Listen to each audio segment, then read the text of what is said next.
Magandang umaga, Malacañang Press Corps, at welcome sa ating press briefing ngayong araw, December 12. During the sectoral meeting led by President Ferdinand Marcos Jr. this morning, DOST Pag-asa and the Office of Civil Defense gave updates on the impacts of El Nino, which are felt now and is expected to extend to the second quarter of 2024. The President ordered the coordination of all the plans to mitigate the effects of El Nino on water, agriculture, energy, health, security, education, and other effects into an updated national action plan on El Nino. Joining us now is Science and Technology Secretary Renato Solidum Jr. Good morning, Secretary. Good morning. Go ahead with our briefing. Thank you. Thank you. DOST Pag-asa issued last December 6, 2023, El Nino Advisory Number 6, which states that a strong El Nino is present in the tropical Pacific, and this has further intensified, nearing its peak in the coming months, as the sea surface temperature anomalies have reached more than 1.5 degrees centigrade. Aside from that, majority of global climate models suggest that El Nino will likely persist until the second quarter of 2024. Next, please. Now, the effects of El Nino are currently felt, and they have been experienced in some areas in the country, and this is characterized by the reduction of rainfall up to 80%, which led to dry conditions or dry spells. Dry spells are episodes where there is 21 to 80% reduction of rainfall compared to the average normal months data. Below normal also would be the number of tropical cyclones in the previous months, and this has contributed to the persistence of dry conditions in some areas. Next slide, please. Now, based on recent conditions, moderate to severe drought conditions are likely from February to May 2024. And by end of May, there would be 77% of the provinces of the country will have potential for drought. That would be around 65 provinces, and 7% potential for dry spell, or around 6 provinces. And because of this, we need to further intensify our efforts to make sure that we are ready for this, especially on the various fields that were already mentioned, like health, water, agriculture, sanitation, and of course, peace and order. And we also need to involve everyone in this effort. Thank you. Thank you, Secretary Solidum. Any questions so far? Sam Medanilla, Business Mirror. For Sir Solidum, tatanong lang po namin sana kung ano po yung laman ng National Action Plan. Tsaka kung ano po yung mga possible intervention na nire-recommend ng DOST to address yung possible drought at tsaka impact po ng El Nino sa power po. Okay, thank you. Okay, ang National Action Plan, maraming laman yan, and this has actually been prepared early on when Pag-asa mentioned the possibility of El Nino. And these, the sectors that the plans are subdivided into 5 sectors: water security to ensure sufficient water supply, food security to make sure that there is stable supply of key food commodities, income losses are minimized, and access to affordable food would be expanded. On the energy security, power interruptions should be minimized. For health, outbreak of diseases and other illnesses would be managed and minimized. And for public safety, fire incidents due to El Nino, especially for the dry grassy or forested areas, would be reduced. And there will be safe, peaceful, and orderly communities that would be maintained all over the country. So those are the 5 major plans, and the details would be done by the different concerned departments. Ivan Myrina, GMA 7. Microphone, please.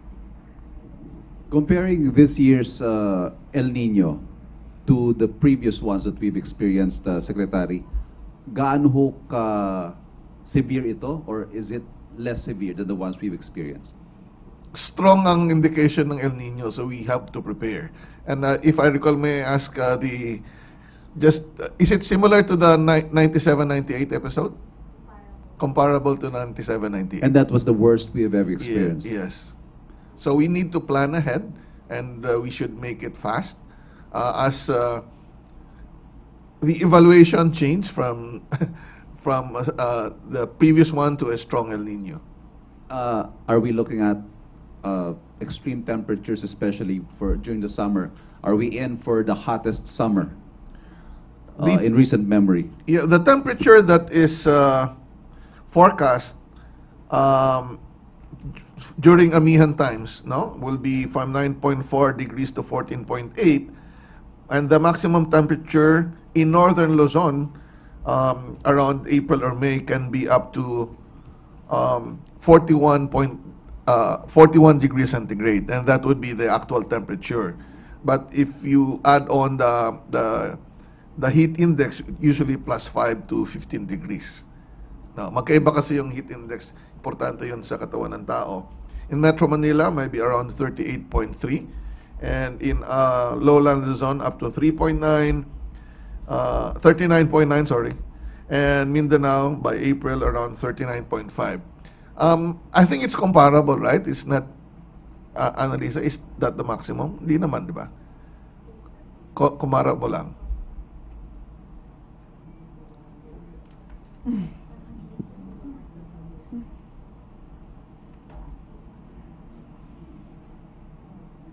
Any other questions? Nestor Corrales. Sir, you earlier mentioned that 77% of the country is predicted to experience a dry spell. Drought. Drought. Yes. May we know what provinces will be heavily hit by El Nino? We'll provide you with a list. Maybe we can show the map again, Yeah. because it's Just show pretty the map. much Luzon, Yeah. Visayas, and Mindanao. Yeah. It's in the map. Pakita nga uli ng Can you flash last the slide. map again, the last slide, with the red? Now, on the right side would be the May. So, ang tingnan nyo dyan, yung drought would be red. So, North Luzon is dry spell, northern extreme Luzon. And then, some parts of Mindanao will be yellow or dry condition. So, essentially, all the rest of the country would be from dry condition to drought. So, mostly drought.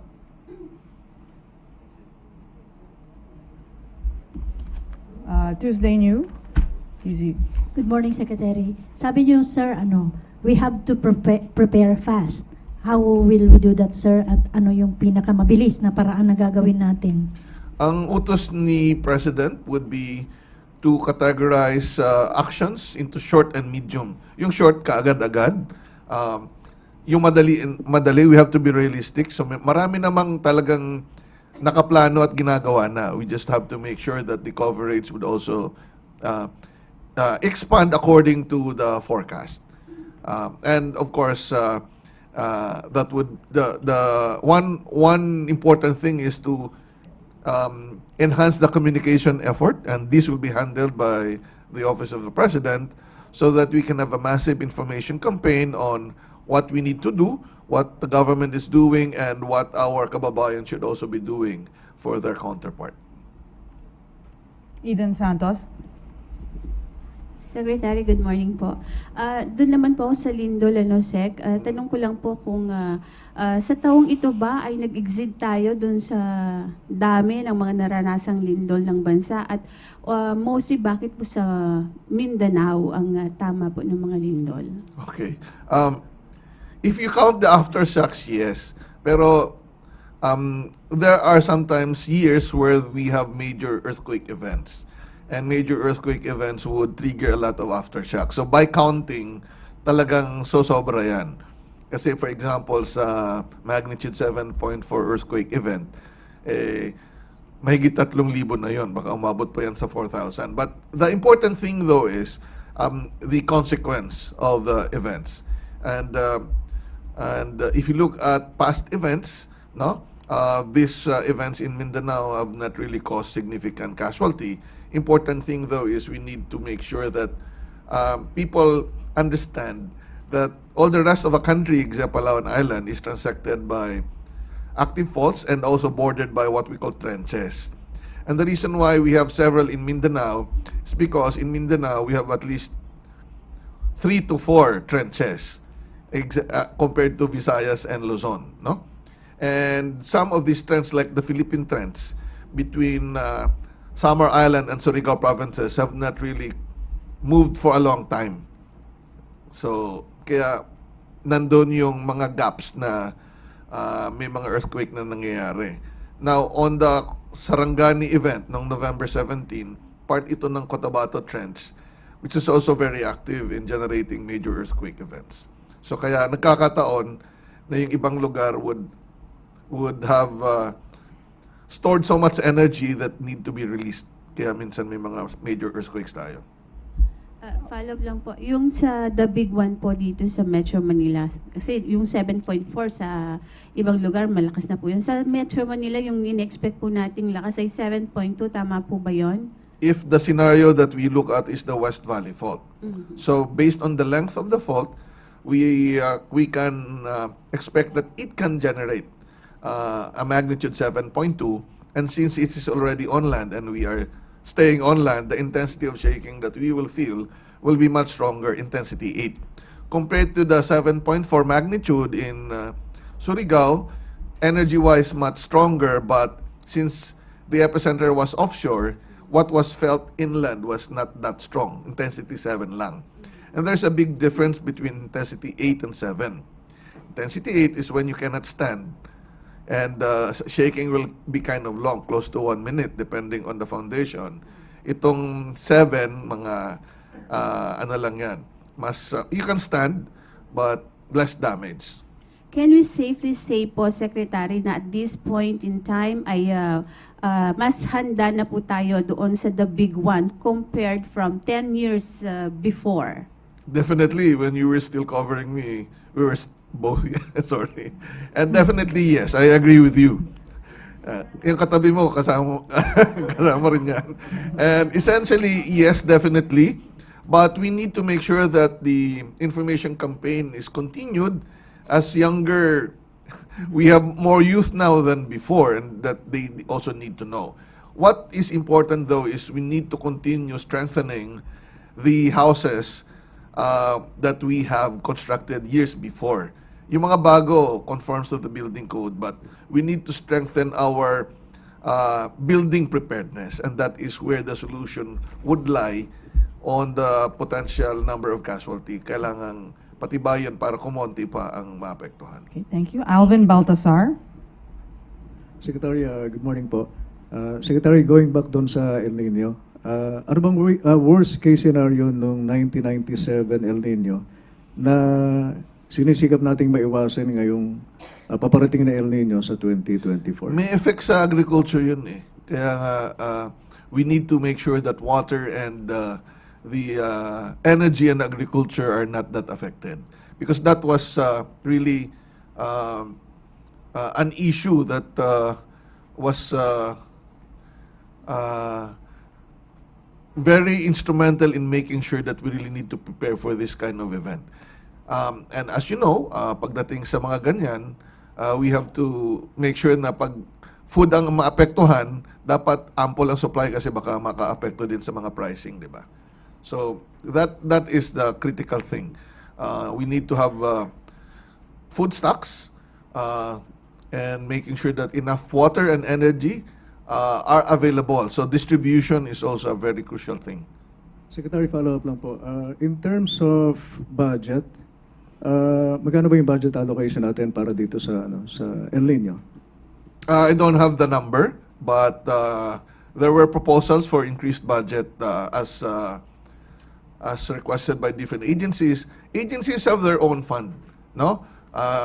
You can fund many of the activities based on the regular fund. When the effect happens and more assistance needed to be provided, then yung quick response or other additional fund needs to be provided. Yung mga infrastructure, like sa irrigation, sa mga dams, improvement of water facilities also need to be looked into. Just to reiterate what the Secretary said, in the meeting today, the various agencies' secretaries were all present with the President. Let me just read who was there.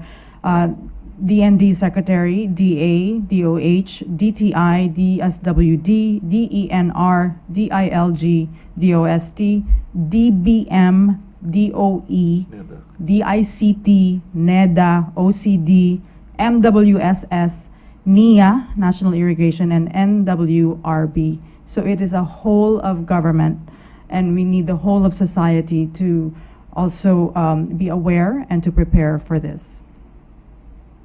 Okay. Any more?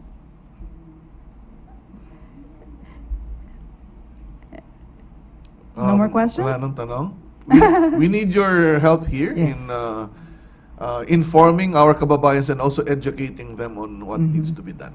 In fact, the President had also mentioned, this is not the first time he mentioned it. Earlier, I think Q2, he already said, we should have a conservation mentality. Huwag mag-aksaya. As early as now. Huwag tayo mag-aksaya ng tubig, ng ilaw. Anyway, mahal, di ba? So let's all do our part in conserving energy and water. Yeah, definitely. That's very correct. Okay, are we done? Anything else, Secretary? Well, maraming salamat sa inyo. And this kind of preparation has been done before. We need more concerted effort, though, with the strong El Nino forecast.